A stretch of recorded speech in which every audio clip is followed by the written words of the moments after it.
Assalamualaikum, selamat petang semua. Hari ni kita berada di Kampung Badak.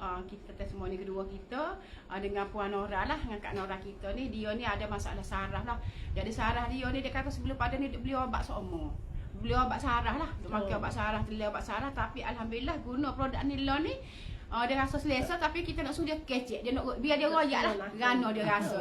Kak Ra cerita. Sebelum ni apa ni saraf saya tu, lah boleh kata ketiap-tiap malam tu memang kena makan ubat saraf. Selepas jumpa dengan produk BC 300 ni dalam 3 minggu ni, alhamdulillah pakai tinggal tak makan dah lah. Tak telai langsung dulu ni.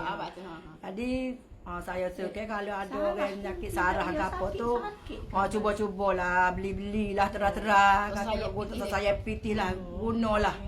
Supaya saya tak tayar dah lah ni, sebab kita tahu dah yakin dengan produk ni. Kita boleh dengar diri kita ni tak payah makan ubat hospital. Sihat tu lagi berharga. Sihat. Cuba-cubalah beli dah terang-terang guna-guna.